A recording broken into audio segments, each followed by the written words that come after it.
Hello, everyone. Welcome to the Testing Psychologist podcast, the podcast where we talk all about the business and practice of psychological and neuropsychological assessment. I'm your host, Dr. Jeremy Sharp, licensed psychologist, group practice owner, and private practice coach. Hey, everyone. Welcome back. I'm glad to be here with you. And very fortunate to have a couple of return guests today. I've got Dr. Dustin Wallstrom, who's the Vice President of Technology Strategy at Pearson, where he leads the development teams for Q Global and Q Interactive. He has a PhD in clinical psychology from the University of Minnesota and has held various roles within Pearson, such as product owner for Q Interactive and research director for the Wechsler Intelligence Scales. I also have Kristen Getz. She is the product owner of Q Interactive. Her role is to define customer needs and business priorities to the Q Interactive development team. She's been with Pearson for 10 years, first as a research director and then as a product owner.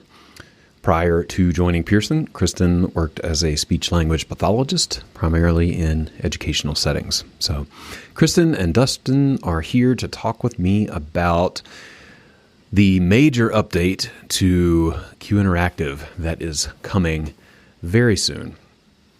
We talk about lots of aspects of the Q Interactive update and plenty of questions and details that many of you will likely want to know if you are using Q Interactive and plan to update to the new app.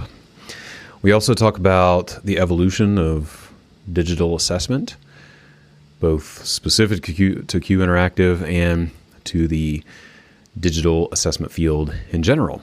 And then we close with some ideas around the future of digital assessment, trends that we are seeing. We talk about ChatGPT, of course, and many other things. So stay tuned and learn a little bit about digital assessment and Q Interactive. I also want to mention that Pearson is doing a giveaway of 10 free Q Interactive licenses. You can sign up for the giveaway using the link in the show notes and take your chance to win a free Q Interactive license. So definitely check that out. Before we totally transition to the episode, you may have heard about Crafted Practice, a retreat for testing psychologists happening this summer, August 9th through 13th. This is a small group retreat where we'll be talking about business and clinical aspects of running your practice. It's here in Colorado. It's going to be beautiful, and it's going to be an amazing experience. So you can get more info at thetestingpsychologist.com/retreat and sign up for one of those spots. If you have questions, you can also schedule a call to talk with me about the retreat and whether it's a good fit. I hope to see you there. All right, let's get to my conversation with Dustin and Kristen about Q Interactive and digital assessment.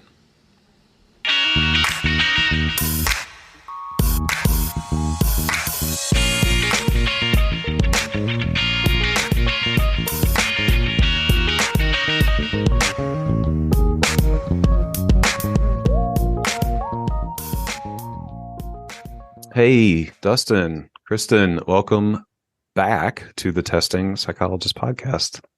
Thanks for having us again. Thank you. It's great to be here. Yeah, it's good to see y'all again. I think back, I think we were talking before we started to record about the last time, and this was, back then it was Dustin and James, but it was maybe, 6-7 years when we did the original Q Interactive podcast. So I'm excited to be back here with you. I know there's tons of updates and lots that we get to chat about today. So yeah, thanks again. Thanks again for being here. It's gone fast. I think I thought it was like a year and a half ago. I was shocked when you said 6. Yeah, you're telling me. It's wild. It's wild. That's a theme of my life right now, but we're not going to get into my midlife crisis on this podcast. I would love to hear, before we totally dive into Q Interactive updates and just talking about digital assessment, I always ask folks, why spend time on this? Why is this particular topic or set of ideas important to y'all? Of all the things that you could do in our field, why spend time on this? Dustin, you want to go first? Sure, I can start. So I'm a clinical psychologist by training. I came to Pearson straight out of graduate school and started within our research and development group. And then, eventually was brought over to help with some of these new technology projects that we had, like Q Interactive. And for me, I just, as a psychologist, really believe in the value that assessment can provide to, our field and the people that we serve. And I think technology just offers so many ways to really enhance the effectiveness of assessment. So, for me, it's a really exciting time, and it's a great way to have an impact on the field in a way that I never would have thought I had when I was back in graduate school. I would have never thought I'd be sitting here with you talking about, technology and assessment, but here we are. Here we are. Yeah. Did you have any background in technology or software development or anything like that? I mean, would you have considered yourself like a techie person before getting into all of this? Not necessarily. I mean, I like technology. I didn't have an engineering background. In graduate school, I worked in a lab that did a lot of like neuroscience or neuropsychology type testing, and all of the measures that we used, well, not all the measures, the majority of the measures that we used were digital. And so, when we started talking about doing some of that with our classic measures like the Wechslers, I found it really exciting. So I had a natural interest, but no, not necessarily any sort of specific background. Sure. Kristen, what about you? Why spend your time on this kind of stuff? Well, like Dustin, I mean, my background is that I'm a speech language pathologist. So again, I mean, I want to do what's best for my field and for others that are assessing individuals. And I just see the benefits as far as efficiency, accessibility, data, all of those things. It's just real positive. Absolutely. Yeah. There's so much potential, which we're going to talk about. That might be a nice transition to get into some of the reflections on digital assessment from the past, 10 years or so. I think there have been a lot of companies kind of working on digital assessment, but y'all sort of changed the game, so to speak, with Q Interactive, and you've been in this now for about a decade, right? So I'm curious, thinking back to when you started with Q Interactive to where we are now, like what are some of the biggest changes that you've seen just over that, that past 10 years or so in digital assessment? Well, you mentioned the last decade. This is good timing, this podcast, because this is the 10-year anniversary of Q Interactive. We launched it in 2013, so it's been 10 years exactly. And I think there's been a lot of things that have changed. One of the biggest ones, and Kristen, maybe you can speak about this, is just how differently our customers and like the field at large feel about digital testing. When we first started, there was a fair amount of hesitance and a lot of questions and things that people wanted Q Interactive to do and not do. And, I think a lot of those attitudes over the past 10 years is, technology in general has just become more ubiquitous, have changed. Yeah, I would say it was a skepticism around digital testing that, like Dustin said, originally people said, I still want to be 100% in charge, like I am with my paper administrations. And then what we've seen over the last 10 years is people are more and more accepting, and they see the benefits, and they're more about what else can you do for me? What else can digital test development provide? Yeah, and you'll see that in Q Interactive. So there's parts of Q Interactive that feel very manual, and that's the reason why. So what I mean by that is, an examinee may touch something on the screen or something like that, but then the psychologist is still responsible for scoring it, even though it's obvious that the computer should be able to score it based on what the examinee touched. And that was intentional on our part based on early feedback where people were saying like, no, I don't want the iPads to be doing that for me. I need to be in control. I think as soon as people started using it, almost immediately what they felt was like a certain level of inefficiency and like, well, why am I having to take this extra step and touch this extra button? So in part, I think just their experience with the app over time changed their perceptions of what they wanted it to do. And I think in general, as technology does more and more for us, people get more comfortable with the notion that they don't always have to be in control of every single detail like that. Yeah. Yeah. I'm curious if y'all have seen, just in talking with folks and doing this for the past several years, have you been able to isolate anything or identify anything that helped people adopt this new technology? Things that they've said or you've seen, because this is it's a big shift. And I really think of it from a behavior change standpoint. It's hard to change people's behavior. And this was a major shift in testing behavior. So I'm curious if you have any thoughts about what helped that happen, to move from skepticism to acceptance and now, I guess, desire for even more. I think I'll jump in, Kristen, and then if you have anything else to add, go ahead. I think part of it's just peer influence. So I think when you have something brand new like Q Interactive, there's a level of skepticism, and then there's a level of just people kind of not necessarily being the first ones out of the gate to try it and, share in some of the growing pains that come along with brand new technology like that. And so I think as people started to use it and as others started to see that it was effective for them and that they were able to do some of the things that they were always able to do and do some of that even better, then I think over time people start to get more comfortable with it just because they're seeing their peers and people that they trust use it and use it effectively.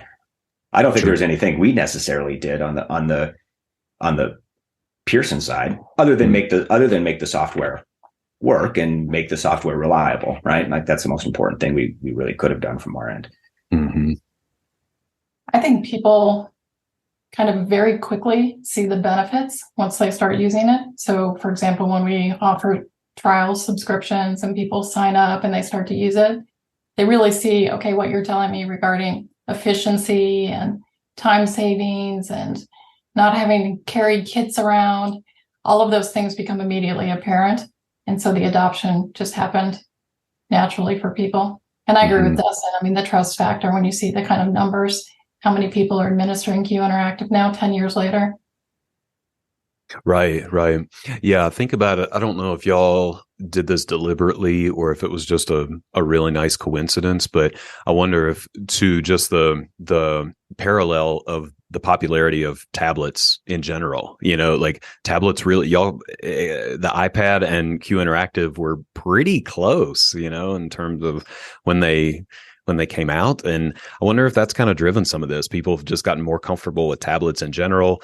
Kids especially are using tablets a lot more, and that's a big draw for a lot of the pediatric folks out there. So just kind of being in the right place at the right time with the technology too, all came together. I mean, for us, tablets really are the piece of technology that enabled Q Interactive to be. We were looking at things like laptops and things like that, and they really didn't allow you to replicate that sort of one-on-one experience that we wanted to preserve, right? Having the screen up in front of you kind of gets in the way and seems to like create sort of like a disconnect between you and the examinee. So having these tablets allowed us to have something that was the right size to show stimuli and sort of allowed us to, create the nice flow between clinician and examinee. So yeah. It was a necessary invention. Sure. Yeah, it's funny. I was thinking about I guess I was just feeling grateful for this technology. Over the past few months, we've gotten this contract to evaluate incarcerated individuals. And in one of the jails that we go to, it's that very classic, there's the glass barrier between you and the individual, and there's the slot that you pass things back and forth. And I was so grateful to be able to just pass the iPad, but through the slot and do what we needed to do. I don't know, like paper assessment would have been really challenging in that setting, and it's nice to have an option for that. And that's a great anecdote. I had never heard of anyone doing that before, but it's been interesting. Like going through this whole experience, we've heard of like amazing use cases from people that we never would have thought about that technology really helps address. Like the most interesting one was someone really early on who told us that they do remote testing in Alaska. And so they get on these tiny little prop planes and then, fly out to all of these remote locations, and they've got a weight limit on these planes. And the woman was basically saying to me, like, this is going to sound a little dramatic, but it's kind of what she said. She was like, before, if I had to pack a whisk and a Wyatt and a self and whatever it might be, like that's a lot of weight. And she was like, now I just have kind of like 2 iPads and my set of blocks or whatever it is. She was like, I have more room to pack like survival gear in case the plane goes down. And I was like, wow, well, never really thought of that one. Right. Q Interactive, saving lives. That's right. Yeah. Yeah. It's really cool. Well, and that makes me think about COVID too. I mean, so obviously we had this time over the past 3 years or so where digital assessment and remote assessment took a big turn and came right into the spotlight for a lot of us. Right. And so I'm curious how that impacted things for y'all, and how you see that maybe influencing digital assessment moving forward. I'd love to hear any thoughts just on the impact of COVID. Kristen, you want to take that one? Well, sure. I mean, obviously we had to pivot immediately to meet our customers where their needs were. And obviously testing didn't stop. I mean, one of the very first things we did was make the digital assets available on Q Global, because we had a lot of people that needed the STEM books and everything, and we made those available to our customers. With Q Interactive was kind of a bonus for us, in that you can administer Q Interactive with the examiner and the examinee iPad at a distance. So people that were still testing in clean rooms or still with the individual semi-close to them, they could sit at a distance, and we offered the picture-in-picture, so they didn't have to be looking, very closely at the examining screen. Mm-hmm. We also, Q Interactive, like you were talking about the barrier in the prison, when people were administering through plexiglass and things like that, Q Interactive works just fine. Mm-hmm. And another benefit to it during COVID was it was easily cleanable. You can't wipe down a STEM book without damaging it and those sorts of things. But the iPads, you could sanitize them between clients, and it just became a very useful medium during that time period. Mm-hmm. Mm-hmm. Yeah, I totally agree. They've really become an integral part of our workflow. We're in this is a separate story and we don't have to spend time on this, but for reasons beyond Pearson's control, this is all Apple. We are locked out of our 20 iPads that we use for testing, and we have had to go back to paper administration over the last 2 weeks. And it's been a nightmare, to be honest. We realize how much we're missing when we can't use the iPads in our workflow. So yeah, I would say that's something that we hear frequently, especially people who have access to Q Interactive at wherever they're working, and they switch, they go somewhere else, and all of a sudden that facility doesn't use Q Interactive and they have to go back to paper. They'll come up to us in a booth or wherever they see us and say, oh my goodness, how much I miss Q Interactive once I go back to paper. Sure. Well, I know. Oh yeah, go ahead, Dustin. Well, I was just going to say, like a lot of those COVID protocols, we've gone back to normal in a lot of ways, and in-person testing and all of that stuff. But I think just like we've probably all seen in other facets of our life, like there are certain aspects of like what changed during that time that I think are here to stay, because people find them, convenient or whatever it is. So, remote testing, for example, like I don't think we're probably seeing like the level of remote testing that we would have in summer or fall of 2020, but there's certainly more of it now than there was in 2019, because I think it serves a purpose even outside of COVID. So when you think about the ability to, mail questionnaire type behaviors on Q Global, or share simple tests and administer those remotely, I think all of that's here to stay, and you couldn't really do that without technology. Mm-hmm. And I think technology just in general allows you to react more quickly and pivot to these types of needs. Like Kristen described how we were able to put all these manuals and stimulus books up like very quickly online for people. And in, like traditional publishing models, you can't really move that fast, but technology really allows you to meet customer needs really quickly. Mm-hmm. I remember right away, like that first week after, stuff started to get kind of shut down, people were stuck at home and just needed manuals because they needed to look up a score. Like they weren't even trying to do testing. They just had a very like practical concern of just like, I can't go to my school to go grab that paper manual and look up the full scale IQ. What do I do? Mm-hmm. Mm-hmm. And we were able to help like very quickly in those scenarios because of technology. Yeah, it allows for a lot of flexibility and access. And I think, at least for us, for our practice, it's opened the door to alternative models of testing. Like we're much more willing to say, well, maybe just travel. Maybe that's the easiest way to put it. Like travel outside the office to do testing because the materials are more portable and we can be more flexible. It's great.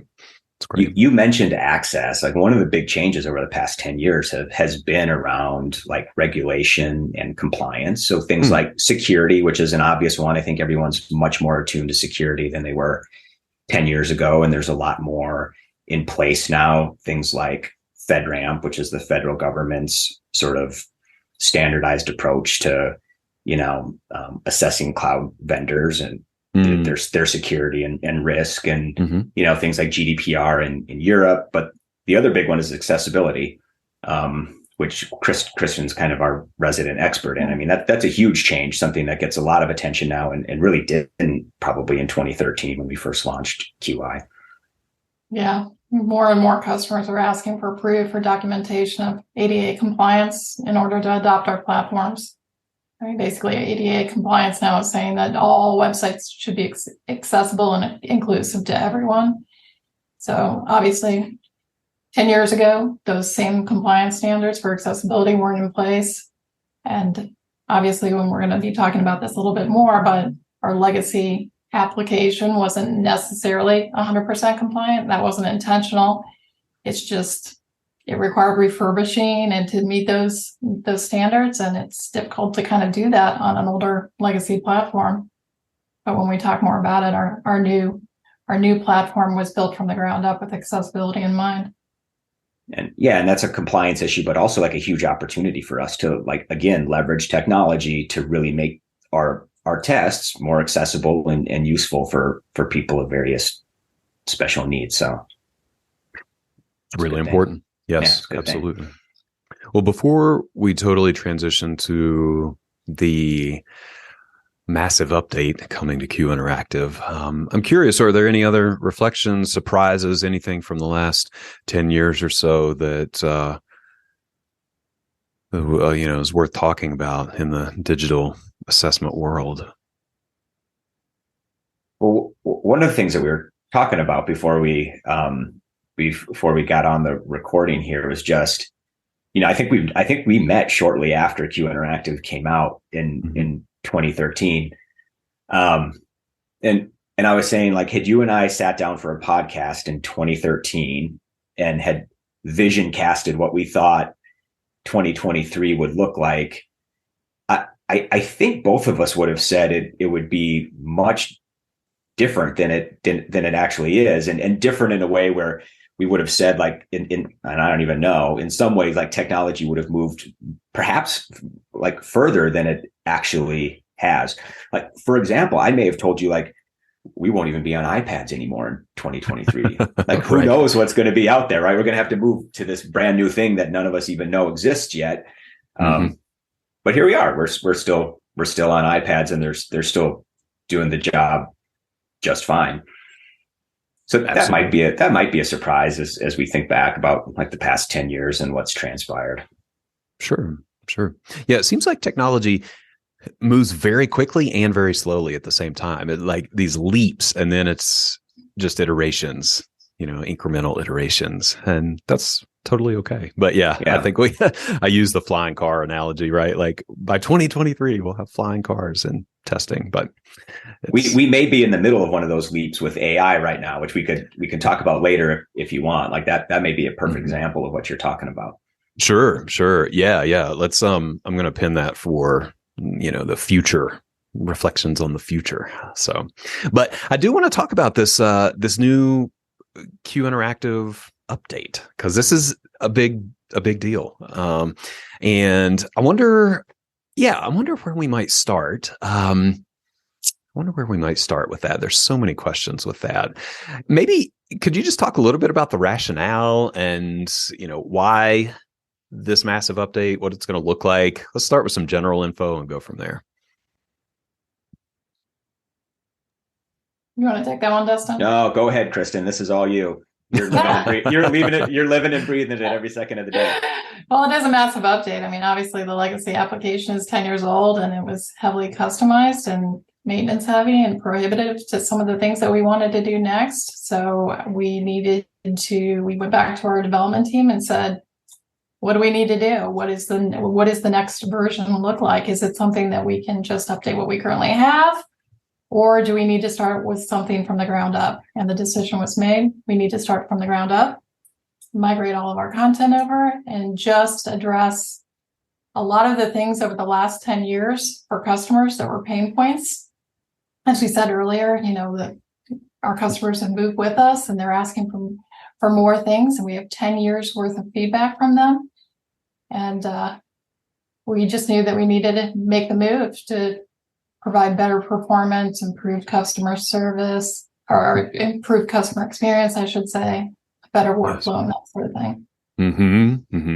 So we talked about this, and I asked this question, why start from the ground up with a brand new app versus just updating the existing one, right? Like it seems like obviously the pros outweigh the cons, but I imagine that was quite a decision to make. Could you just share a little bit of info of why you made that choice to start from the ground up with this new one?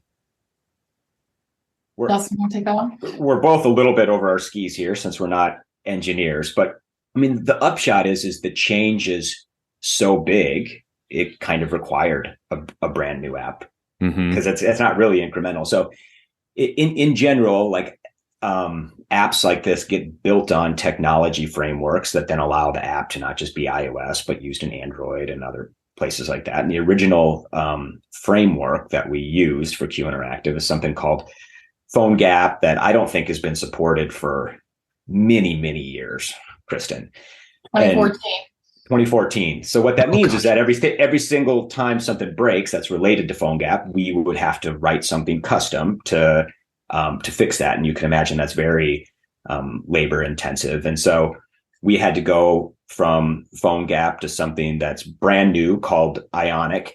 And the change was so significant in terms of how like the framework interacts with the iPad itself. If you think about how we store data down to the iPad while you have data on the app, things like that like simply doing an app upgrade, it really wasn't tenable.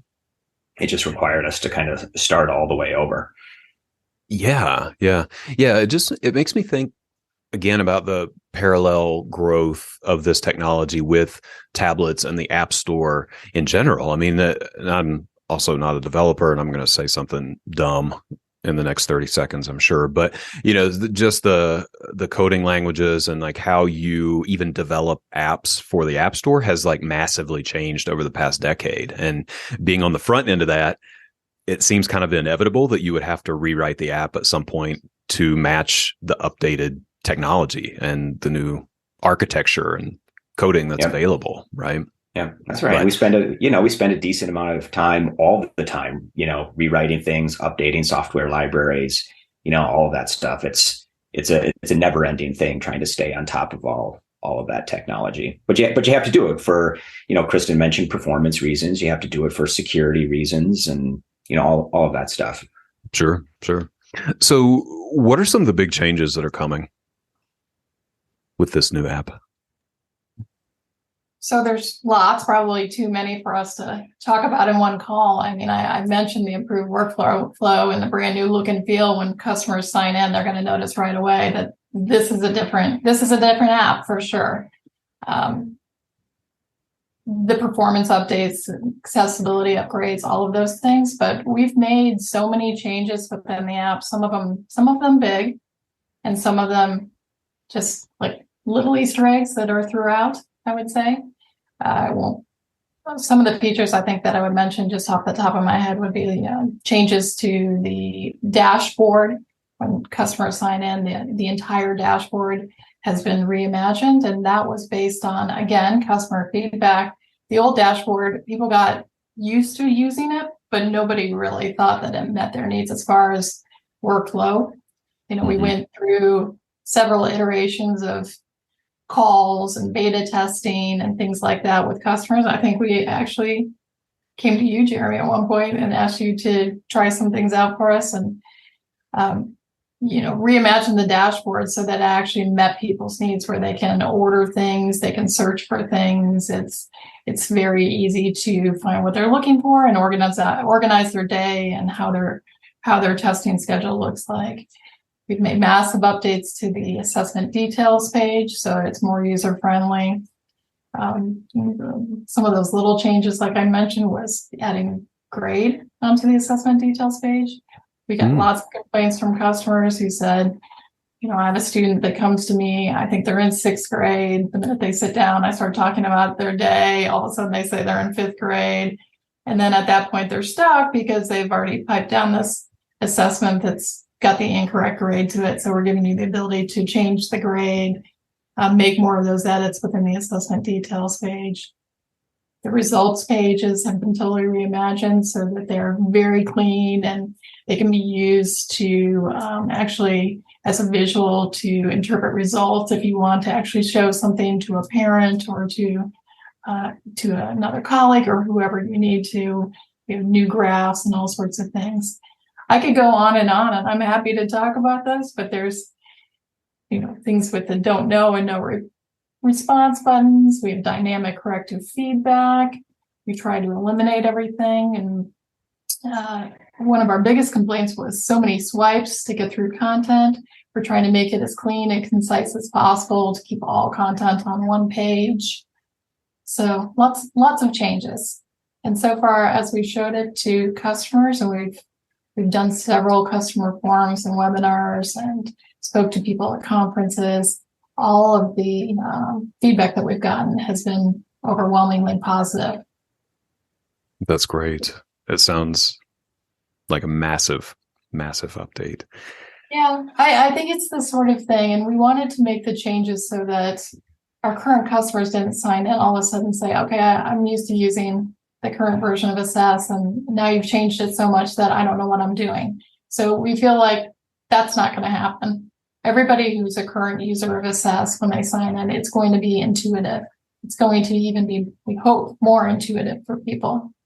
But you're not going to need to go to a training to relearn how to administer assessments on the new application. We think that you should come view one of our webinars or watch our training videos that we're going to send out, just so that you know what to expect, but it's not going to require a huge learning curve at all. That's good to hear. Going back to the behavior change thing, people have trouble. Things change, right? So are there any major changes that people miss, as far as you can tell, or anything that might be more difficult for folks if you had to guess? I don't think so. I mean, I think we've changed a few of the interactions. So, and a lot of those were due to accessibility reasons. Mm-hmm. So some of the ways in which, let's say you would edit the battery instead of dragging and dropping, so it's a tap. I think that it may be a second where somebody says, wait a minute, I used to drag and drop this. Now I only need to tap it. But I don't think that I can't think of anything huge that somebody would miss. We definitely did not remove anything from the app. We didn't take any functionality away. We just enhanced the functionality that was there. For example, go ahead. Sorry, I was going to say, I think maybe the biggest hangup for people, Kristen, might just be the actual act of transitioning from the old app to the new app and what that actually looks like. So because it's a new app, what's going to happen is, like, on the day we release the new version of Assess, like, nothing's going to happen to your old app. If you didn't do anything that day, if you don't go into the app store, you won't even notice a change. And so people are going to have to go into the app store, download that new app. And then for a time period, probably they're going to have both of the apps on their iPad at the same time.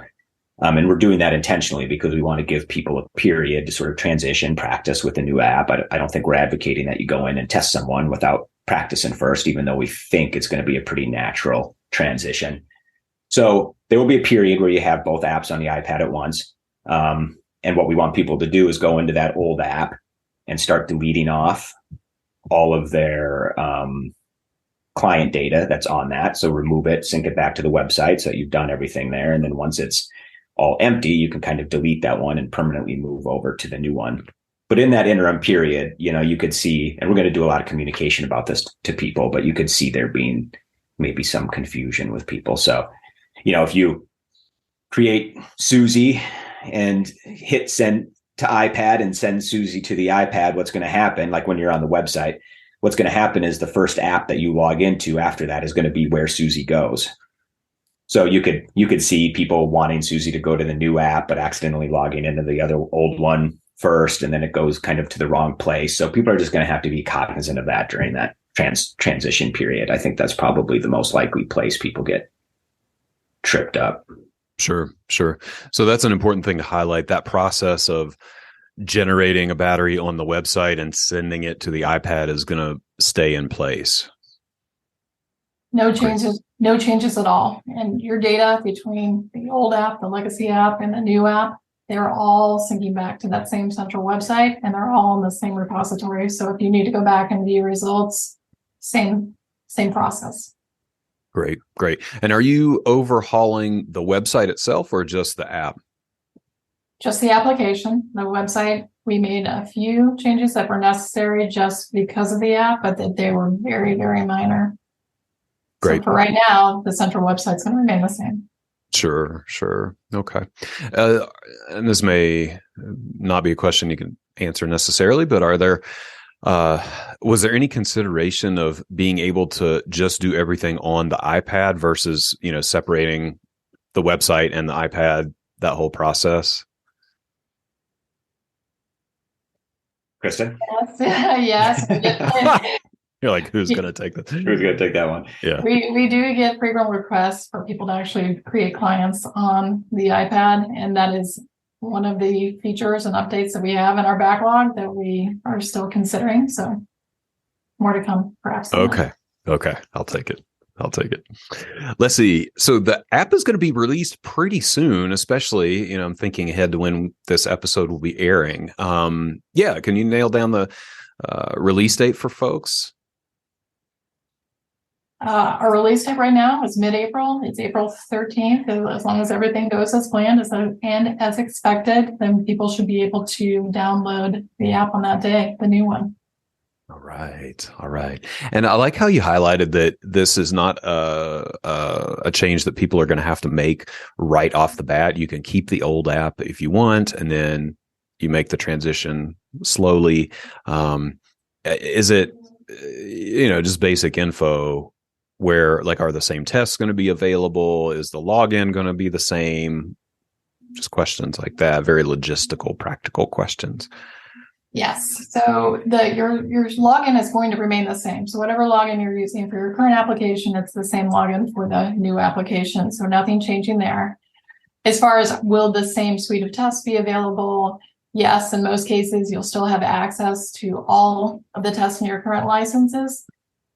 The one change that we did make is there are a few of our older tests that not everyone still has access to, but we had a few people that had requested to keep some of our older tests, a lot of them for research reasons. WIS 4, PPVT 4, CDLT2, WIAT 3. All of these are older tests that have had revisions done, and the revisions are all available. Some of those older tests will no longer be available when we sunset the old legacy app. So the sunset of the legacy application is going to be December 15th. So we're giving everyone a fairly large window to make the transition between April and December. So those older tests, they will only remain on the legacy app. So when that goes away, they will no longer be available. But on the flip side, there's going to be some new tests that will be available only in the new application. So moving forward, all of our development effort will go to the new Assess app. So when Assess launches in April, customers who have standard license and an SLP license will have access to the Bracken tests. So BBCS and BSRA will both be available on the new Q Interactive Assess app. And then lots more are coming down the pipeline now that we've relieved our barriers with the delays from COVID, and we're starting up on we're finishing standardization on some huge flagship products. Lots of new tests will be released on the new Assess application. Yeah, that's great to hear. I know that COVID was a huge disruption for data gathering and standardization and development of some of these measures. So that's exciting to hear that they're back on track. So what about I'm sure people are wondering, if any of the data is going to get lost, or like, what if you're in the middle of an administration when the new app comes out, is that can you finish it? Little things like that. Can y'all address those couple questions as well? Yeah, no changes to data. Obviously, our secure storage is going to remain. If you're in the middle, we recommend, and Dustin kind of touched on this, that you really want to finish out your assessment on your old application before starting anything new on the new app. We think the cleanest way to do this is for you to finish all of your in-progress administrations, sync them back to Central, delete off the old app so there's no confusion, and then start with a new app. You can have, like Dustin said, you can have both on your iPad at the same time. And we've come up with use cases why people may want to do that. So you just have to be sure, like Dustin said, that when when you open up and you sync your assessment information down, that you've opened the correct application. And they do look different. They're both named Assess. There will be additional verbiage in the App Store to let you know that one is the legacy app and one is the new app. And you can see the difference. The new icon is a teal, light blue. But you really need to be sure that you're opening the correct app so you get your data synced to the right place. Sure. Yeah, the nice thing about having it be a brand new app is that, there is no impact to the current app.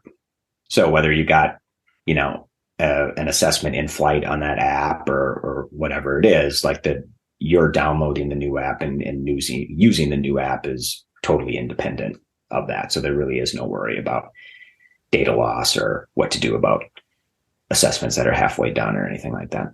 That's great. I have to imagine that y'all are putting together all sorts of training material on how to do this. So yeah, what's that look like for folks who want to access information, training materials? Tell me about that. We have several different webinars that are being offered right now, and listeners can find that information on our website. We've completed, I think, 4. We still have 2 more that are planned, but we may be doing more after that as well. So if customers are interested, they can register for the 2 that we're doing in April. And then we also have lots of different training materials being produced. We have an hour-long kind of whole workflow video that shows the new application and just how to use Q Interactive in general. And that is going to be sent out to all Q Interactive users in an email once we launch the app. So once you get your launch email, there'll be a link in there to a video. You can click on that, and it's in modules. So you don't have to watch it all at once. You can go back and forth. It'll be, we think, a good tool for customers. And we'll also be updating a lot of our support tab videos that sit inside in the Q Interactive website. Those will be available shortly after our launch, but customers can go there as well and look for additional information. And then lots of information on our website. We produce frequent an FAQ document. We have transition documents. We're trying to make sure we have everything in place to make this change, because we know it's a big one, as smooth as possible.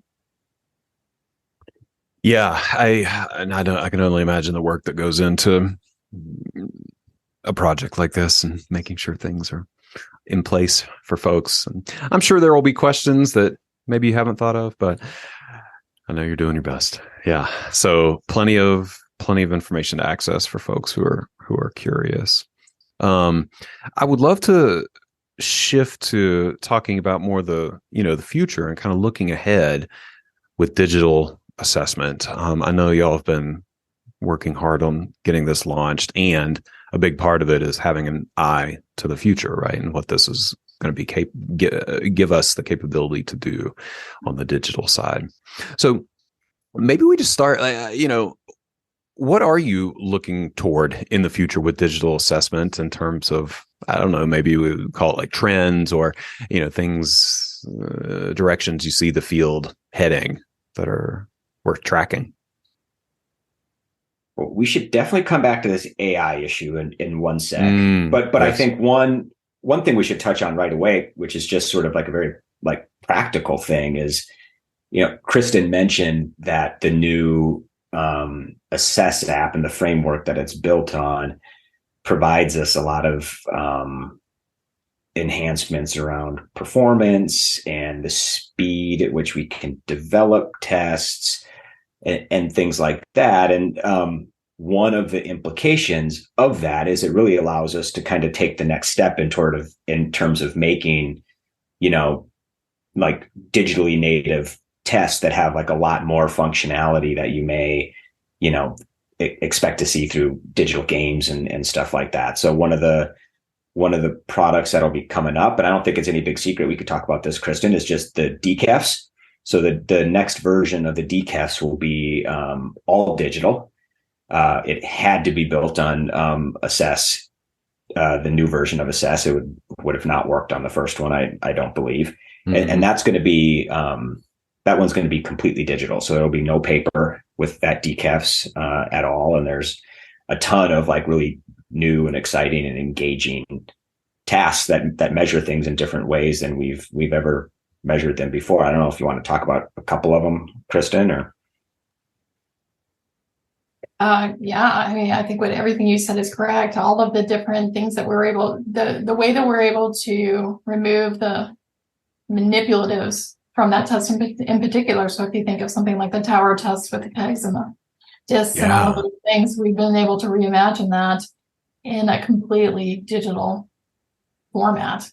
And by doing that, then all of a sudden it opens up all of these different ways to collect variables that we weren't able to do in paper. And we can do things with timing and errors and all sorts of things that we can collect information on. So it's really exciting for us once you're not tied to a paper equivalency. It really opens up what the possibilities are for our completely digital psychological assessment.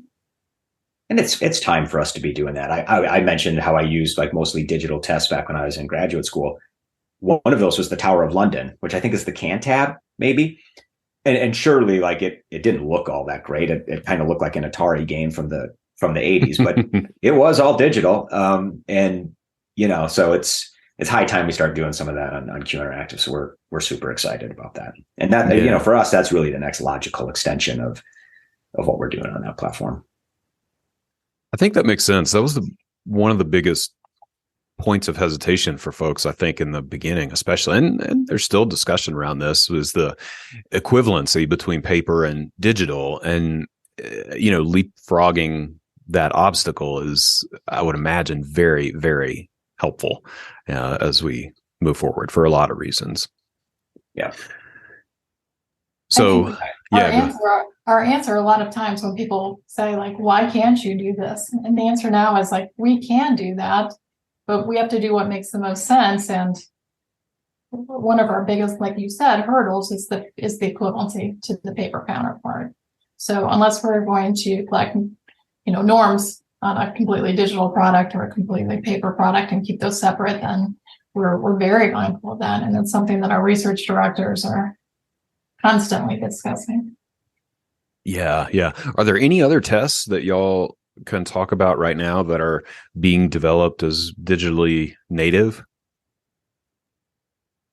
We don't have any 100% digitally native, but we are just starting up again on our standardization of WAIS and WIMS. So I think you're going to see some very interesting things, for example, in WIMS, where we've been able to eliminate some of the heavy manipulative subtests, for example, like spatial addition and designs with the cards and the boards and things like that. And the new versions, those are completely digital, and drag and drop and things like that, or tap and drop.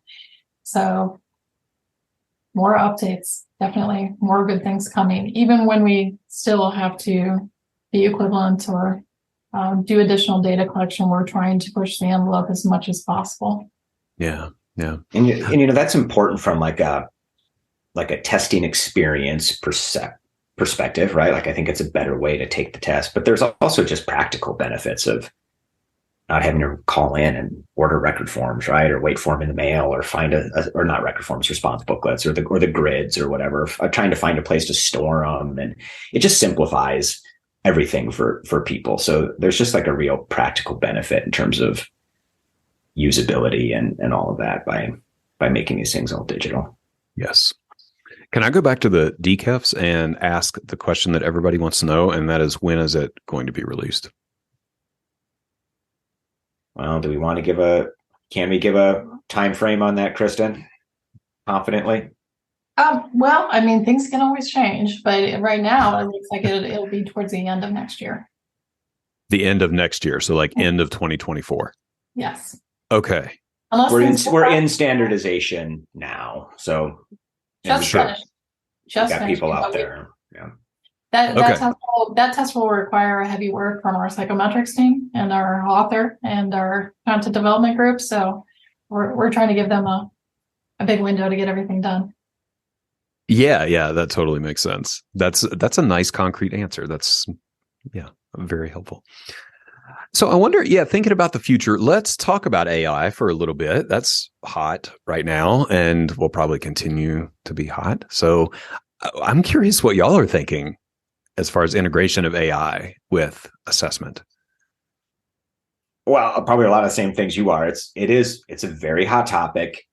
Our area, I think, you've seen advancements now, and I was just reading something the other day about using AI to detect certain types of cancer super early. And they're kind of doing this in retrospective studies, but you're starting to see all these areas now in medicine where they're using AI to be able to identify issues earlier. And I think there's like a direct application to mental health. And I know there's similar things going on with AI and being able to identify mental health issues earlier. And there's obviously an opportunity to take test data and derive better insights out of it than we are currently. So, I think there's just like a lot of opportunity from just like the data perspective to utilize that technology. The big one right now is ChatGPT, of course. And from my perspective, we probably shouldn't get Kristen going on this because like the podcast will end up being 3 hours long. But the thing that's been so exciting about that is just like how big of a productivity booster it is for everyone, right? And I think I would encourage anyone listening to this podcast, if you're not already signed up and using it, you should. I'd like to get your thoughts on this, Jeremy, because I was my wife's in private practice. She's a psychologist. She has a therapy practice, and I remember when she started it, how much time we spent like creating her website, and like writing all the content for the website. We kind of agonized over it, and it was hours and hours and hours of work. So the other day, just for fun, I went in there and I said, just like create me an HTML like homepage for a private practitioner in Austin, Texas, who does therapy with adults. And I put in a couple areas of specialty, and it derived the entire website, and it was pretty darn good. And I just thought, like, wow, for psychologists who are out there kind of on their own trying to get all this stuff set up, like it's enabled so much for people to move so much quicker and be so much more self-sufficient when it comes to like running your own practice or managing your own business. Mm-hmm. Have you guys used it at all? Yeah, I'm right with you. We use it a lot for marketing right now. So, to kind of fine tune the SEO on our website or the copy on pages that we're writing. We're doing a lot of that. I've absolutely worked with it as far as making recommendations for certain diagnoses, and searching the literature to find research supported intervention for different age groups and different presenting concerns. I'm really sort of waiting for the time when it can generate images a little more. Well, when it can generate images, that would be amazing, to be able to graph results and create visual representation of our data. That would be incredible. There's all sorts of things. Creating the recommendations one was interesting. I thought about this last night as I was thinking about today's conversation. So I plugged in something around recommendations for a kid with ADHD and tried to put in as much information as I could. Mm-hmm. And it was helpful, right? Like sometimes you think, oh my gosh, this thing's going to take over the world in the next 6 months. And then other times it's just so general that you're like, it's still got a ways to go. Mm-hmm. Mm-hmm. But the recommendations kind of felt more like the latter to me. Mm-hmm. But it was like this great way to get you started. I was imagining myself writing like a neuropsych report as a graduate student even, and just like needing to get started on an intervention section. And then I started to kind of go like way deep, like give me like examples of specific classroom interventions. And it generated a ton. Some I hadn't thought of before. So it's, certainly you take that stuff and then you have to customize it to the person that you're talking about. But it's great for sparking, creative thinking and just really getting you going. Yes. I think that this will be, like a lot of things, kind of a love-hate relationship. I'll be curious to see how many folks actually adopt it, because I would include myself in this. I feel like the work that we do in data synthesis and conceptualization is really the magic of what we do as psychologists. And if there gets to be the technology, to kind of do that for us, I wonder if people will be hesitant to adopt it, because that's, it's sort of a shooting ourselves in the foot or something, or, acknowledging that maybe we're not that special. And that's a hard thing to do. Well, I think there's an interesting parallel here between some of what we were talking about in terms of customer perceptions of Q Interactive when we first launched it. So brand new technology, we launched it. People were wary, like, well, I don't want you to do the scoring for me. I don't want to have you do the discontinue and stop points for me, because like that's what we do as psychologists. And then once they started using it, it was like, oh, no, never mind. I don't want to do this anymore. Like I'm going to move my value like up the value chain and do this stuff over here. And there may be a similar thing with AI, right? Where people are initially wary, like, well, are they kind of doing my job? And then like, as it starts to evolve and people adapt, they maybe start to say like, well, no, maybe it can do certain things here, but then I'm really able to add like more value as a psychologist over there. I don't know. I put in some like test scores last night to see if it could interpret it.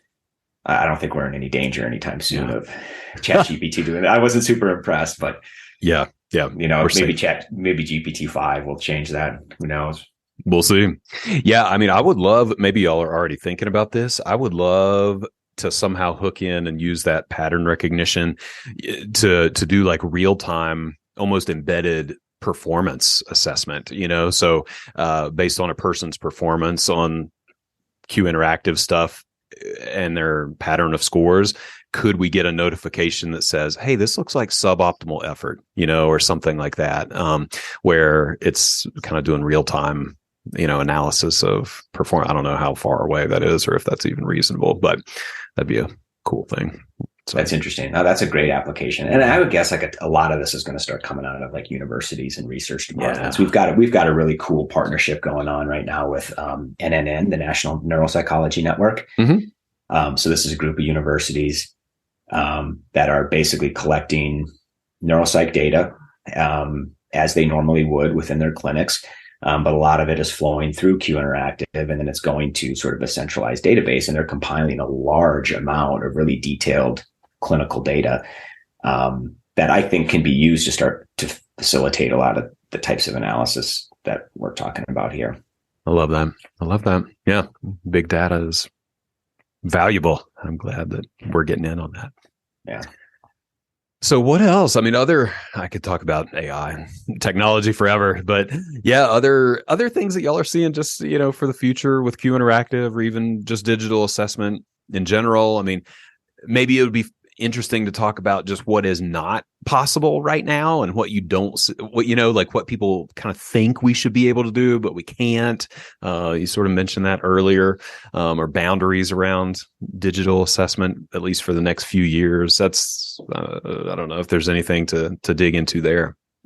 I think one of the requests we get a lot is around like the complex figure drawing. So drawing on an iPad is, as opposed to drawing on paper, is one of those difficult. I would just say it's challenging. Obviously, we understand that it's different.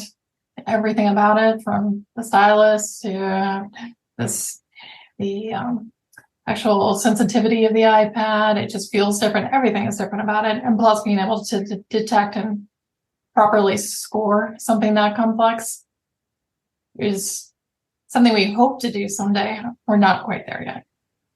Sure. Oh my gosh. If I could do the Ray on an iPad, that would be incredible. Score it, actually. Just score it. Yeah, that'd be incredible. Yeah. Nice. Well, it's an exciting time. It's really exciting to be talking about all these changes, the updates, the future. I 100% see us moving in this direction. And with, I think you said this earlier, Dustin, just we should be doing this more, right? And if we were to make that 10-year prediction now, right, maybe the 10-year prediction is in 10 years, no tests will be on paper. I don't know if y'all would agree with that, but that's my hope. Yeah, throw that one out there. Okay. We'll come back in 2033. We'll put it on the record now. Yeah, Jeremy says, see how that turns out. All paper, yeah, or all digital, yeah. Yeah, I really appreciate it, y'all. Thanks for coming on and having this conversation. As we talked about, there are a lot of resources for folks as we make this transition to the new Q Interactive app, but it's just fun to talk about this this realm. Thanks for having us. Yeah. It's always fun. Thank you. Yeah. All right, y'all. Thank you so much for tuning into this episode. Always grateful to have you here. I hope that you take away some information that you can implement in your practice and in your life. Any resources that we mentioned during the episode will be listed in the show notes, so make sure to check those out. If you like what you hear on the podcast, I would be so grateful if you left a review on iTunes or Spotify or wherever you listen to your podcasts. And if you're a practice owner or aspiring practice owner, I'd invite you to check out the Testing Psychologist Mastermind groups. I have mastermind groups at every stage of practice development: beginner, intermediate, and advanced. We have homework, we have accountability, we have support, we have resources. These groups are amazing. We do a lot of work and a lot of connecting.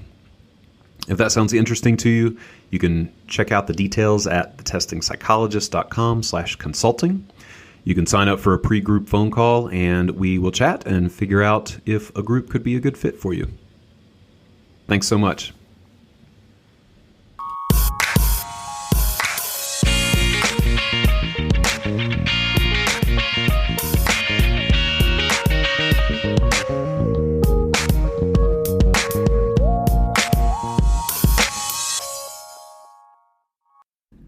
The information contained in this podcast and on the Testing Psychologist website are intended for informational and educational purposes only.